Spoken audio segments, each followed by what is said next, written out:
For the next 100 days, I'm going to be surviving on planet Earth, only able to use what the planet provides. This ended up being one of my favorite worlds to date, as I transformed this planet into a place I can call home, along with other amazing mega projects, all in hardcore mode. So sit back and relax with some popcorn and tasty beverages as we begin 100 days on planet Earth. Day 1. Or is it 0? I started off out in the middle of the Pacific Ocean on a very miniaturized version of what I think is Hawaii? There's just one single tree to get me started, so I wasted no time in slamming my fist into wood. Jungle wood. Come on now. I made things with the wood such as a pickaxe and a boat, and I mined into the side of Mount Kilauea and the surrounding ocean. Oh, by the way, I play lots of GeoGuessr. I mean a lot. So expect to hear some random facts about random countries. Okay? I'm kind of... Right. So after I got the stone, a sapling dropped and I replanted it. Hopefully one day it'll grow into a majestic tree just like the first one. Or maybe it won't. Watch to the end to find out, because I'm sure you care about that. And like the video while you're at it, because you should care about that. Rumor has it that this tree won't grow unless you know what, let's just get back to it. Y'all are about to click off the video and I can't have that. Based off my knowledge of the world, I knew that North America would be to the northeast. So I hopped in my tiny wooden boat and rowed across the Pacific Ocean, much like our early ancestors, except I'm traveling at like Mach 50 compared to them. So this is a 1 to 18,000 scale map of the world. It's the same one that Mr. Beast used in his video. I arrived in North America, and somehow the first place I touched was Washington State. So of course I had to leave there as soon as I could, illegally crossing the border into Canada. I explored the west coast of Canada, and I very quickly discovered the Arctic Sea, which was inhabited by polar bears. Fitting. I finally put my stone tools to use and began chopping some wood. I discovered some dogs and sugarcane, which was a good sign because I'll be honest, I did zero research on this map before downloading it. I had no idea if surviving 100 days on here would even be possible, so seeing essential survival things like sugarcane gave me some hope. As the day continued on, I made it into Alaska, and it was here that I noticed that flat earthers may be onto something, in Minecraft that is. The fact that the world was finite obviously meant that my resources on this planet were limited. I kinda wish I realized that in real life too. So I would have to make the most out of the resources I did manage to get. One of those resources was fish. I killed fish in preparation for the underground, because I knew if I stayed on the surface I'd probably die to mobs. As night fell, I dug my way underground and immediately stumbled into a cave. This one was made before the new 1.18 ore distribution, so that was kinda nice. After cooking my fish, I made torches and began to dive into this cave, where I quickly found iron, which I mined. Whoa. Okay, these caves are not natural. These caves must have been made with the world. But what is natural is hitting that subscribe button. I mean, look how big and red and shiny it is. Don't you just want to click it or press it? Or after smelting my iron, I made a shield, mined more iron, and encountered many mobs, which I avoided mostly. Once I got enough iron, which took like no time at all, these caves are absolutely loaded, I smelted it down into ingots, crafted armor, and began to explore with more confidence now that I had shining armor covering my bits. Once I was satisfied with this first caving adventure, I made my way out, where I found that I had gone all the way into next evening, which kind of defeated the purpose of caving to avoid the night, but you know. Even though it was night, I decided to explore this new world anyway, and I sailed along the west coast all the way down to Magicov. I mean Mexico. I'm mainly here to see if I can find animals. And I do see a cow. This cow would become very important to me later. As I continued exploring, I found a little lake. Wait. It's the Great Lakes! Wait, what? Yeah, look at this. It's the Great Lakes. I don't know the names, but I'm currently standing where Toronto would be. Now, naturally, as a Canadian, I want to live somewhere in Canada. In real life, the West Coast is the W Coast, don't at me. But in this world, as we've seen, it's definitely not ideal for building. The East Coast, however, is a different story. As the sun rose on day 2, I arrived in the Atlantic provinces of Canada, and I decided that it was here that I would settle down. I began by copying my friend Welcome's profession as a lumberjack and chopping down all the surrounding trees. By nightfall, I headed out into the plains of the United States to hunt mobs, mainly spiders. This world has a severe lack of animals, I noticed, so unfortunately, the only way I could skip the night was by crafting wool with string. Thankfully, there were quite a few spiders around. By the time the sun rose, I only had 9 out of the 12 string I needed. But fortunately, I had 3 more string in my chest from the first adventure, so I was actually able to set my spawn in case I died, because that's how hardcore works. On day 3, I dug a quick mine to find a new cave to explore. I wanted diamond armor and tools as soon as possible, so the hopes was to find a cave that went super deep. However, as soon as I began exploring, I heard a zombie through the wall and attempted to dig to it, and by doing this, I accidentally stumbled into a dungeon. Oh! Why is it lit up? I kept on exploring and I found a geode, which funnily enough led back to the exact same dungeon. These caves are definitely not natural. Once night fell, I returned to the surface and slept for the first time. On day 4, it was starter house time. I decided to build in New Brunswick to start, because I had plans for the other Atlantic provinces. This starter house was very basic. I started off with a stone foundation, dark oak support beams, and then quickly took a break to make use of Prince Edward Island by growing some potatoes on it, just like real life. They make the best potatoes on the planet, I swear to God. After that, I continued building the house using many different blocks like stripped oak and oak planks for variation. And I also did the same on the second floor, but with birch wood instead, and spruce wood as my roof. On day 6, I finished the upstairs and built the downstairs using a mixture of dark oak and birch logs to make a cool floor pattern. And on the outside, I built a little oak fence thing to make my house look better from the side. Late in the afternoon, I planted some berries, and after sundown, I collected some flowers to make the place look even better. I placed the windows, moved my furniture and stuff inside, and made my bedroom upstairs, where I had a mini storage room that I actually sorted to my own surprise. There's a damn creeper outside my property. I don't want this creeper on my property. If you come near my property again, I'm gonna... I oughta... Oh! There's a whole bunch of them! What am I doing? Why am I not sleeping in my new house? Look at my new house. I love it. It looks so cool. After dealing with the intruders, I finally slept in my new house. On day 7, I decided to go on an adventure to check out South America. I got my trusty jungle boat ready and sailed down the coast, where I was met with a huge surprise. Because I want one of those rose bushes. Oh, a guardian spawner! Wait, what? There are guardian spawners! This was information I did not realize. I made my way into Mexico and began to head south. I came across South America, which was on fire. For some reason, this world sometimes had random lava sources placed around, and if they were updated in any way, they would spread and burn everything. So for some reason, I decided to help out and fight the fires of Peru. A sentence I never thought I'd say in a Minecraft video, but there you go. After stopping the fires, I continued my journey south across the Andes into Chile and Argentina. I found Uruguay, and made my way into Brazil, where I found something that I was not expecting to find. Oh! Okay! Was not expecting to find this. You can beat the game. That's cool. Up to this point, I wasn't even sure if getting to the end was possible, so this was a literal game changer. I had actually planned to place the portals myself in creative if I couldn't. I found yet another game changer on my way back as well. A second cow. After exploring all of South America, I headed back up to Canada where I put all the things I had gathered in the chests. I then learned the hard way that there was a guardian spawner just a couple dozen blocks away from where I lived. Yay. Day 9 started off with the construction of a task wall, something I do in all my 100-day series, which you should definitely watch by the way. I have many other videos just like this one. I labeled each task as major or minor. Major tasks would be tasks that I hoped to get done within the 100-day limit, and minor tasks could be done in just a couple days. The two major tasks I wanted to complete was of course beating Minecraft, now that I knew I could, and the second one was probably the coolest thing I'll ever do in this block game. After creating a bunch of minor tasks like diamond armor and exploring the rest of the world, I headed out into the prairies of Canada, otherwise known as Saskatchewan, to begin a wheat farm. I did this because if I only had 2 cows in this world, breeding them would be very important. As the moon rose into the sky, I discovered a man. Oh, zombie villager! Wait, that is, I need him. Now we got a zombie villager here. On the morning of day 10, I used more of Nova Scotia's land as my farm, planting carrots I had found out in the wilderness, aka the States, and then I headed back to a wooden pen I had created yesterday but forgot to mention. I lured the first cow into the pen, and then I made my way all the way down to South America to fetch the other juicy bovine from Brazil. I'm pretty sure this is illegal, but hey, I've probably violated several border laws by traveling to all these countries without a passport, so you know. I used the boat to bring him back to Texas where the other cow was. Meet your livestock brethren. Hell yeah. Get busy.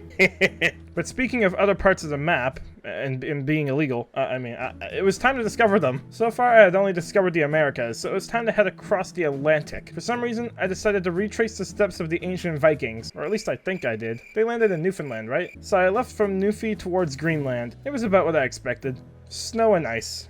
Nothing else. Then I made it to Iceland, which due to the way this map was made was completely stretched out and skewed, just like your map. But from there, I could see the third continent of my journey, Europe. I landed in Ireland and began exploring. I was in actual awe as I explored these lands because I had never seen anything like them before. I then used my GeoGuessr knowledge to navigate my way around the continent, using FreeCam to get a bird's eye view of places like Norway and Sweden. I stumbled across the Mediterranean, which led me into Africa, the 4th continent of my journey. Exploring Africa was insanely cool because on this map, the closer you are to the equator, the less skewed the land is. The land around here looked nearly identical to reality, and my geology brain loved it, which is weird because I'm an astrophysics major. I made my way to South Africa, and on my way back, I found another end portal. I finally made my way slowly into Asia, the 5th continent, where I found myself exploring Russia, which looked just like Canada for the most part, with tons of trees and crops everywhere. I was exploring these countries so quick that if I tried to list them all in this video, I'd literally list every country in the world. But most notably, I found Japan, Taiwan, the Philippines, Indonesia, Malaysia, Thailand, Laos, Cambodia, Bangladesh. Okay, I'll stop. Finally, I found the 6th continent of my journey, Australia. There wasn't much here, but if I ever needed red sand, I know where to go at least. My final stop before heading back was New Zealand. After that, it was time to reach the final continent, Antarctica. Just like Greenland, there was absolutely nothing here but snow and ice, but the ice actually helped me out here. Eventually, I decided that I had enough of exploring and sailed all the way back home. My journeys were cool, but if I learned one thing during my adventure,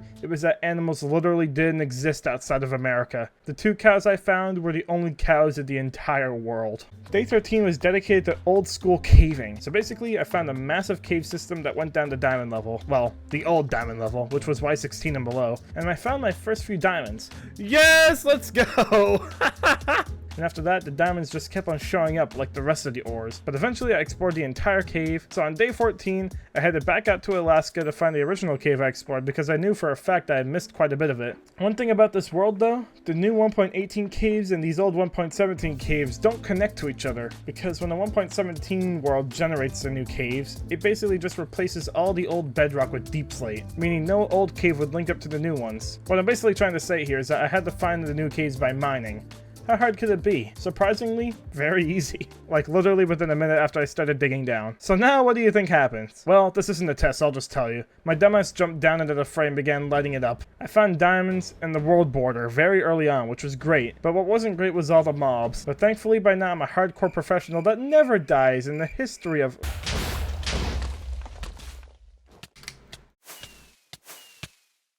Yeah, we don't talk about it. Anyway, I found a tunnel with diamonds and explosive green boys, not necessarily in that order though. And those weren't the only diamonds either, this cave had tons. But then, after looting the bottom, I decided to go to the top, where I once again foolishly jumped into the cave like a madman.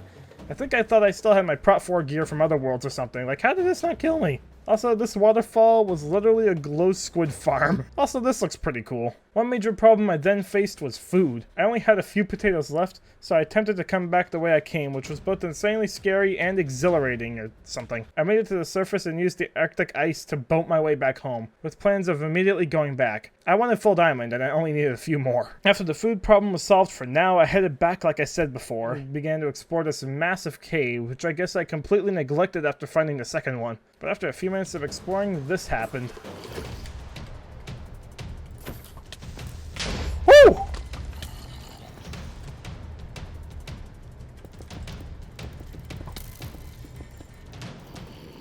Oh my god! No! No! Oh my god!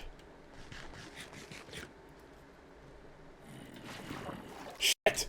I literally don't remember this even happening. Eventually, I slowly crawled out of my little mole hole and made my way back into the cave. Shaken, but not shook. That's a saying, right? It is now. Also, once I got my 24 diamonds, I immediately made armor, because I guess the reckless side of me actually had enough, and the cautious, more reasonable side took charge. So yeah, I have diamond armor now. After exhausting the cave of all I had to offer, I only needed a couple more diamonds to complete the tool set as well. So I resorted to strip mining, which usually doesn't work very well for me, but this time it did. Finally, I had enough diamonds, so I fled this cave for probably the last time in this video. I'd say it served me well. On the morning of day 18, I crafted my diamond tools finally, and added new tasks to the task wall, such as getting an enchanting table and maxing it out with bookshelves, and maybe capturing another zombie villager or two. I don't know. To complete the max enchanting table goal, I needed to complete another goal at the same time, which was getting to the Nether. This world didn't have lava pools or anything on the surface, but there were singular sources like the one that burned down the Amazon. And I knew that there was also quite a few sources out in Alaska near my original mine, so I headed up there with my new diamond pick and began hunting for lava. It wasn't hard. I got my first piece in what I think was Nevada. This was how I was going to gather my obsidian. Once I got it all, I returned home, slept, and then built the portal in Newfoundland because... Well, I'm not really sure. It's just kind of there. I made a flint and steel, lit the portal, and after gathering my balls and my wits, I headed through the portal to see what it was like. It was probably the sketchiest portal I've ever had in my life. I did end up seeing a fortress right away though, so I ended up building a bridge above the lava, hopefully making it high enough not to be knocked off by the magma cubes. And I dug my way into the fortress. I wasted no time entering this place and hunting blazes. I found the spawner and farmed it until I had enough, and continued on. My main goal wasn't actually getting blaze rods though. I mean, not exactly. They're of course important, but I was trying to find chests. Fortress chests are a good way to find a few diamonds if you're low. And considering an enchanting table takes 2 diamonds, yeah. I found the magma room rather quickly, which if you didn't know, this room was what separates the hallways from the platforms, and the hallways is where the chests were. I found netherware almost right away, which I of course grabbed. I also found a glowstone patch right here, so I grabbed this too. You never know. Eventually I found the diamonds I was looking for, so after checking around one last time, I made my way out of here. Once back in the overworld, I realized I didn't have any leather for books, so instead of murdering the few cows I owned, I had another idea, which also involved the nether. But before that, I got some wheat and bread to 2 cows, and killed one of them. This gave me 1 leather, but you need 45 to make a full enchanting table, plus 1 more to create the actual enchanter, which is what I did when I returned home with the 1 leather. My adventures in the mines had given me lots of gold though, and I knew that leather was obtainable through piglin bartering, so I gathered all my gold and headed back. I found another waste biome on the other side of the fortress and hunted for the piggies. It took quite a while to find any, but once I did, I trapped them using gold. Now I just had to wait. I had a feeling I wouldn't have enough by the end, but then this happened. We got exactly 45 leather. That is exactly how much leather I need to make a max enchanting table. Once out, I needed some wood, and I remembered that Russia has tons of trees just absolutely everywhere. So I took my boat to the Arctic and used the ice to slide all the way there. Is this sliding? Driving? Gliding? Why do all those things rhyme? Am I dying? Anyway, after chopping enough trees to make welcome and jealous, I returned home. And on day 22, I began to search the globe for sugarcane. Well, I guess it's not really a globe anymore because flat. So anyway, this took the entire day. So on day 23, I finally crafted all 15 bookshelves. For now, and knowing me, I probably won't change it, I put the enchanting table outside my home, just on the grass, with plans to maybe make a building for it later. Finally, I began enchanting my things. What's the opposite of streamer luck? Does anyone know? Because I would love to put a definition in this video on my so-called luck. My enchantments were terrible, which brings us to the next obstacle, XP. Luckily, we do have a spawner downstairs. Now, I will warn you, the following build was created by an absolute idiot who should have been more aware of his surroundings. Some of you may have seen it when I first showed the spawner, but I'm hoping at least some of you are as unaware as me. So I converted the spawner into a dark room, even setting up an elaborate piston system. That's hard to piston system to help the zombies get pushed into a water elevator. I even connected it to my kitchen, but finally the farm was ready. Okay, so what should happen? The zombies should spawn, they'll go in here, they'll fall in here. They'll fall, hopefully. The piston pushes them into the elevator so that they don't get stuck. Then they drop down into this little killing chamber, and this killing chamber conveniently connects up with my house. So I can just go down that ladder and I'm there. But then this happened. Start one of these, you gotta do that. And hope for the best. I'm surprised they didn't spawn instantly. Wait. In case you haven't figured it out yet, this is a slime spawner, not a zombie spawner. And this meant the last 2 days of work was a complete waste of everyone's time. Especially mine, because my 2 days lasted about 40 minutes and yours lasted about 10 seconds. But either way, anyway, day 25. I still needed experience though, so I had to resort to the only other spawner there was. And as soon as this realization set in, so did the dread. The Guardian spawner was like 20 blocks away from me, which was really cool, but the problem is, unless you remove all the water, you can't spawn-proof it, even with light. Believe me, I checked with glowstone. I had a bunch of soul sand from piglin trading, which I planned to put on the bottom of the ocean floor where the spawner was. But at the same time, I wanted this to look good. So that's where the dread came in. I started off by slowly digging out the spawner to make it more efficient, all while guardians would constantly spawn and zap me with their zappy zaps. Let's just say this was the most dangerous thing I've done in this world thus far. It took literally a day to remove all the blocks, mainly because I kept on having to flee whenever I got low because shields don't work against these guys. But on the start of day 26, I began building up the walls made out of deep slate and black stone to create a fancy gradient, and placing blocks was just as hard as mining them. My main issue here instead of lasers was air. I could hide behind the walls I was placing, but I didn't have respiration, so this was extremely painful.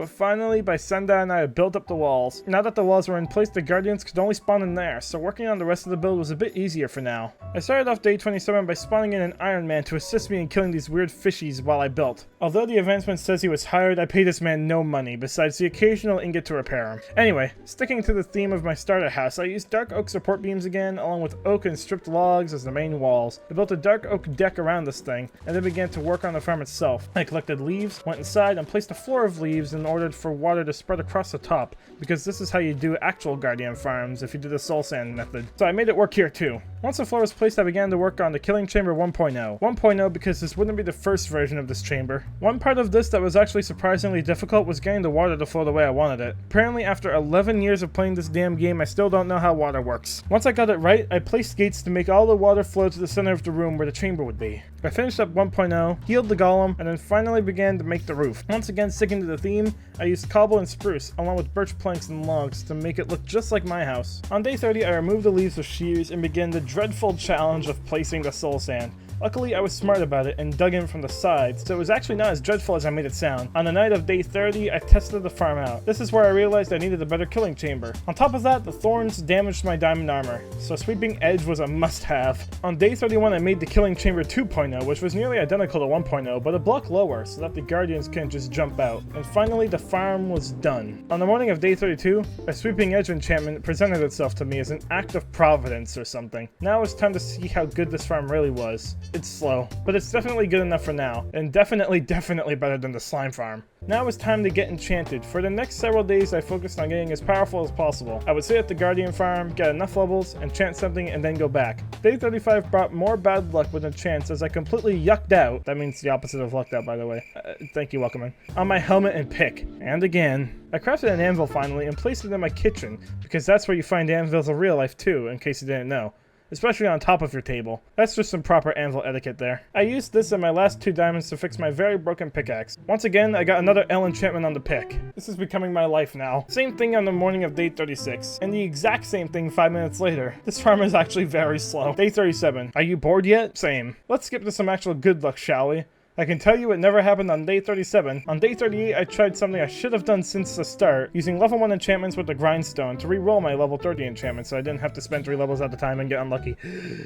I also just want to show you this. Like, what is this luck? Finally, on day 39, I finally got a good enchantment. With this, I began a journey underground to find more diamonds with Fortune 3, and pretty much every other ore too besides copper, because who wants copper, am I right? I eventually found an entire unexplored section of the cave under my base, and this place was Diamond Heaven.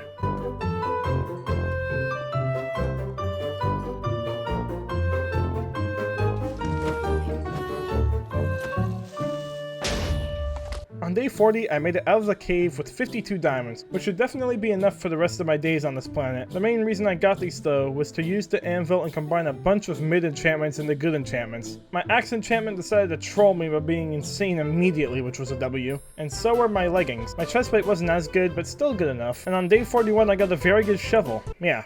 That's literally all that happened. I can't believe I've been doing this for so long. And on day 42, I got a sharpness sword, so that's cool. Oh, and I also got an infinity bow, which was nice. On day 43, I finally finished enchanting my armor. After combining a bunch of stuff on the anvil, I was finally done enchanting everything. Bro spent 10 days enchanting on a 100 days video. Guess what, ladies and gentlemen? It's finally time to do something else. Villagers! Yay! The first thing I needed to do for villagers was cure them, which required weakness potions. Thankfully, my adventures to the Nether had given me enough blaze rods to make a burning stand and power it up. I filled up my baubles in the ocean, my fridge just turned on, and then of course began to brew the potions using a fermented spider eye. One problem I had was the amount of zombie villagers I currently had. If I wanted infinite villagers, I needed more than one. So after I made some golden apples and completed my potions, I headed out into the States once again, hoping to find at least one more zombie villager. Unfortunately, I was unable to find one last night, so I had to wait. Throughout day 44, I headed back to Russia in order to collect lots of wood, because I had a major build planned out in my brain for these villagers that required as much wood as I could get.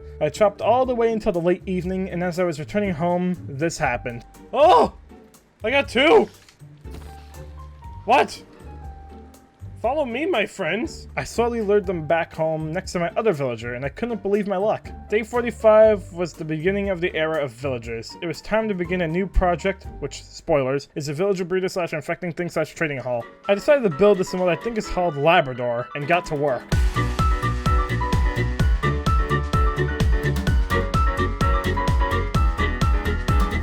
I was very proud of the way this building looked, especially on the outside. It's not often I build in this style. I'm more of a modern builder myself, but it turned out incredible. While it was still night, I lured the 3 zombie villagers into their new home and trapped them in boats for now. Then in the morning, I began to work on the rest of the inside by adding a roof and working on the zombie area. If you watch my video with Welcome In on one block, if you haven't, you definitely should, then you'll know how I'm doing the zombie area. Basically, the children are born, they try to get into the beds, they fall in the water pushes them to zombies, zombie infects them, and then I cure them. I built the area that would hold the zombie on day 53 along with decorating the outside of the building. And on day 54, I finally began to cure these infected men. Now watch as I show you the entire curing process live. Nah, I'm just kidding. Once they were all cured, I built a staircase up to the villager breeder on the roof so that these men could easily find it. Turns out it was actually a good thing I had 3 villagers instead of 2, because one of them turned out to be a nitwit. Huh. Don't know what happened to him. On day 55, I finally got the villagers to accept their jobs. For some reason, the other 2 didn't want to work until I slept and broke their composters and replaced them. For the rest of the day, I crafted wool from string, and I had a random sheep I managed to find where I found the 2 villagers. If you've ever seen this breeder before, it needs at least 3 beds to work at all. So once I placed them in the farm, it was technically up and running, besides the zombie. During the night, I found a zombie who could hold an item, which means he can't despawn, and lured him to the breeder and trapped him inside. On day 56, I added new tasks to the task wall, such as getting a mending villager and Eyes of Ender. Now, this villager breeder wasn't instant, nor was it quick, so I needed to pass the time, which I decided to do through mining. I created an actual staircase down the bedrock next to my house, which led me into a cave with diamonds right away. Naturally, I got bored of strip mining because I hate it, so I went back up to see if the breeder had worked, and lo and behold, it did, kind of. I had placed the trapdoors separating the zombie and the villager wrong, so I had to go in there and place them correctly, which was fun. Once they were fixed, the zombie finally committed murder. Now, of course, I had to cure him. I could have waited for a whole bunch to be in there, like on one block. Like 60 or 70 days in on the next one I'm doing. But these guys would despawn if I left home, so I decided to just cure this child. Once again, you get to sit here and watch me wait.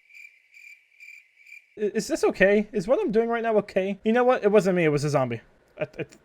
I just heard a car, I think it's the cops. On day 58, I returned to Russia again to just absolutely obliterate the tree population because I want to maintain my home's nature to a degree. Russia's all the way over there, it'll be fine. Apparently I was there all day. Makes sense. Anyways, the storage room in my house was good but full. It was time to go completely overboard and build a storage room that was way too big. But hopefully you think it looks cool.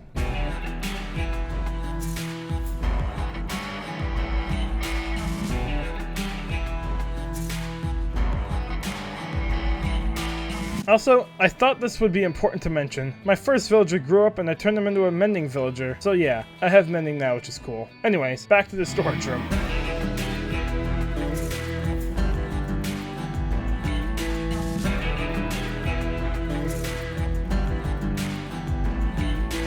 And I guess at some point I cured a bunch more villagers because on day 69, I was giving these men jobs. I also decorated my area by adding pathways and bridges, which in real life would be like hundreds of kilometers long, but details. Later that night, I gathered some gold and returned to the Nether, because I needed some dream luck, or ender pearls. The 2 piglins I had used the first time were still there somehow, so I used them again. On day 70, I returned with enough ender pearls to go to the end, so that's what I did.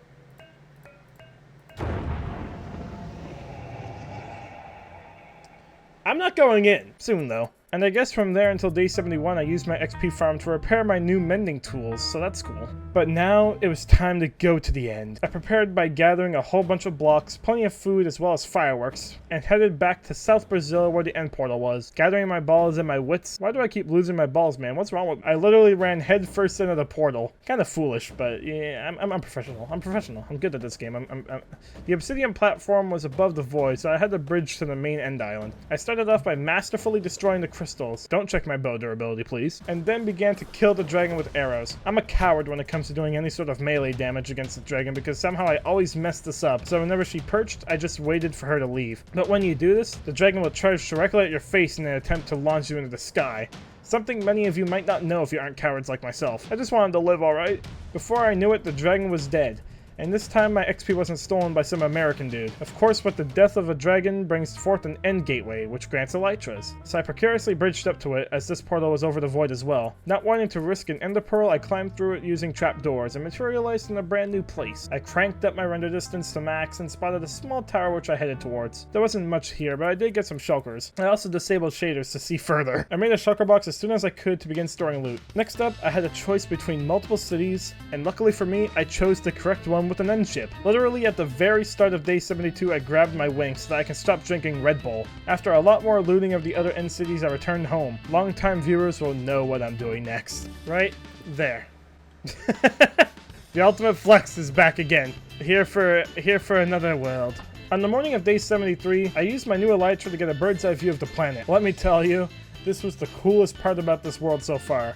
It looked even better without shaders as well. This new perspective helped to inspire me to begin the next and final major task, mapping out the entire world. But first I had to repair my new mending elytra, but once I did that, I got to work. On day 74, I started construction on the area where my map would lie. I wanted it to be like a giant table with the map on top, so I could feel cool walking slowly across it like some sort of war commander or something, I don't know. However, I did craft like 8 maps to see how much I could map at once. I started off in the northwest corner because it was closest, and the plan was to map it one column at a time. My first map had a great outline on the sides, which was actually cool because on the big map, this great outline would look really good. I slowly went south as I mapped, trying to make sure I kept everything organized. But when I reached the South Pole, I needed one more map. After mapping the southwest corner, I now knew how many maps I would need. It would take 9 maps to go down and at least double that to go across. So multiplying 9 by 18, you get carry to 2, then divide by the square root of pi. Just over 2.5 stacks of maps. Maps aren't cheap, by the way, so I knew crafting them probably wouldn't be the best way to go. Thankfully, when I got back, there was a new infected villager waiting for me in the breeder. I didn't want to craft maps, but I could buy maps from a cured cartographer. On day 76, I decided to move my cows closer to home because I had use of them. In order to place maps, they need to be placed on item frames, which requires cow skins for some reason. So, I lured all of them to a new pen just next to my house so that I could easily make use of them. At least their sacrifices will be for a good cause, which is my own entertainment and audience retention rate, because you'll want to see how this map looks at the end, trust me. As day 76 continued on, I dug a hole into the ground where I wanted my map to be. I wasn't just placing it in the storage room or something. This project required its own build. So that's what I started on day 77. I continued digging out the hole and made it large enough to fit a 9 by 18 map. I also started working on the table it would rest on. On day 78, I finished said table and began building the walls around the giant map. I started off with dark oak pillars, added a birch floor, slept, and now it was time to get to work on the cartographer in an attempt to get more maps easily. And easy it was, if you don't count me trying to put him into his new home. Yeah, that part was not easy. But eventually I got a 1 emerald per map cartographer. I still gotta worry about the whole leather situation, so I returned to the Nether and began mining more gold. Even though I had cows, I didn't have enough all at once because my wheat farm sucks, so I went back to piglins. I also did this, which I somehow haven't done yet. Navigating the Nether with an elytra was amazing, and within no time, I was trading with the piggies, hoping to get multiple stacks of leather. These piggies were gonna be even more wealthy than me at this point with the salary I'm giving them, jeez. Of course I didn't have anywhere near enough leather, so I went back out looking for gold again. Thankfully, the Nether has plenty. Still waiting.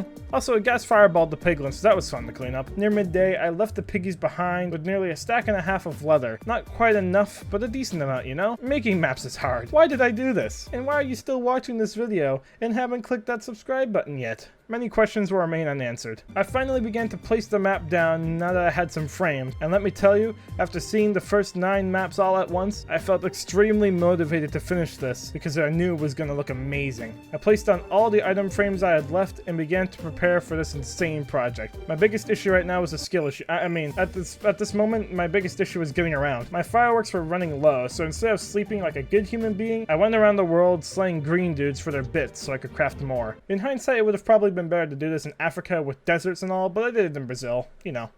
Naturally. Those are very weird sentences to say in Minecraft. As the sun rose on day 82, I began to map the next column of the world, which brought me back to where it all began. Hawaii. And guess what? That damn jungle tree still hasn't grown yet. Once I finished this column and placed it down, the rest of the mapping happened faster and faster like a snowball rolling down a hill. Like, look how cool Alaska looks on this. So I did another column in the same day, and finally began to see Canada appear on the map too. Even though we had a long way to go, Just the thought of how cool this would look at the end was enough to keep me going. And so I continued my mapping journey on day 83. This was the point where Canada really started showing up on the map, because I did it wrong. I had returned back home without completing the column out of confusion. I have no idea how I managed to map this. Like, what am I doing over here? So this pretty much became a cycle of mapping each column, placing it down, and getting more and more excited the more I went. Also, for some reason, instead of being asleep, I was up at 3 in the morning enchanting a Looting 3 Fire Aspect 2 sword. I had to have looting at some point if I don't want the rest of this video to just be me making a map, alright? There's gotta be more stuff I do. Right? Day 85 started off with more tree chopping because sticks equals emeralds in the Magicov trading business, or any other business with a Fletcher. I wanted a bunch of maps at once so I didn't have to come trading for every column. But the problem was, of course, you can only buy so much with one villager. But what about more villagers? Later that day, a new infected child appeared, so I cured his damn soul. While the child was getting cured, I went back to Brazil to hunt more green men, which I did until next morning. Finally, the child was cured, but I still needed to wait until he grew up to put him to work. So for the rest of that day, I literally just ran around farming, breeding cows, killing cows in the name of Jihita, and just waiting for that damn villager mans to actually be a mans. In the early AM of day 86, I went back to mapping while mans became mans. This one was really cool because it mapped the east coast of Canada, which in case you haven't noticed yet is where I live in this world. The whole map is starting to look really cool now, don't you think? Now, at this point, all the prep for the map is complete. You've seen it all. So you know what? I'm going to be generous to you and my video's retention rate, and only show you when each column is placed. This column was especially nice because I had now mapped out all of America.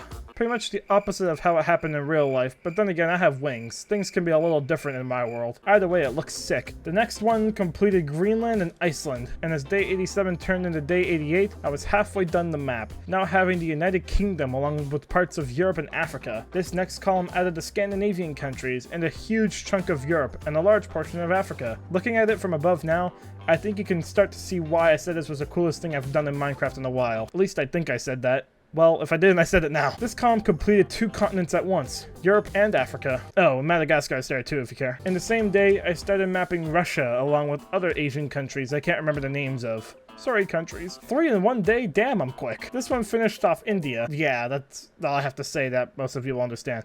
I can say that Kyrgyzstan and Sri Lanka were also mapped along with Bangladesh, and you know what, I think you get it. Oh, apparently I did 4 in one day. This one included China, lots of the Philippines and Indonesia, but most notably, it included the beginnings of Australia. Now we're down to the last 10 days. Don't worry, there's still lots more left to do. Well, would you look at that, I mapped Korea, Japan, Papua New Guinea, and most of Australia, and we're down to the last 3 rows. And this row finished off Australia. And then here's where I found out my math was wrong, because instead of being down to the last 3 columns like I said, it was actually down to the last 2. For some reason the world was a 9x17 map rather than a 9x18.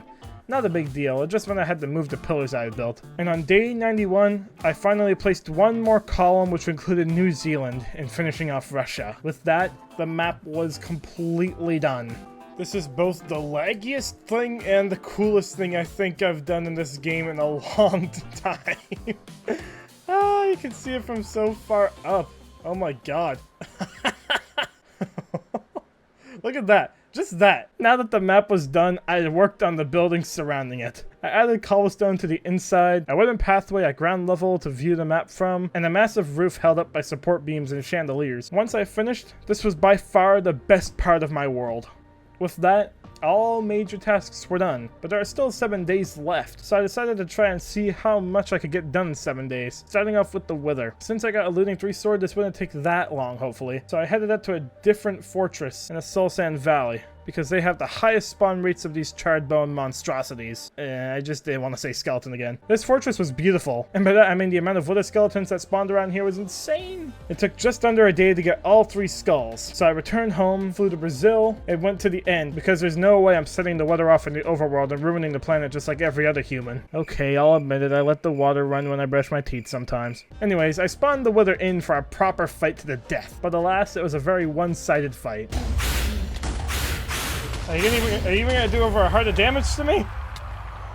Well, I did that. One problem was that I didn't have enough ingots to even make the level 1 beacon, so I kind of just held on to the beacon for a bit, and decided to finally use my storage room. I built this thing so long ago, and never used it once, but now I removed all the random chests around my world, including my bedroom, and sorted all the items out in here, using item frames from the unfortunate cows. This took me into day 95 where I eventually did make the beacon. With only 4 days left, I decided to get some netherite armor by mining. Exciting, I know. But I never made a creeper farm, and only 1 sheep exists as far as I know. Explosions were kind of out of the picture, sadly. But either way, after just 2 days, I had collected 20 debris and was on my way home. But once I got home, I realized just how poor I was.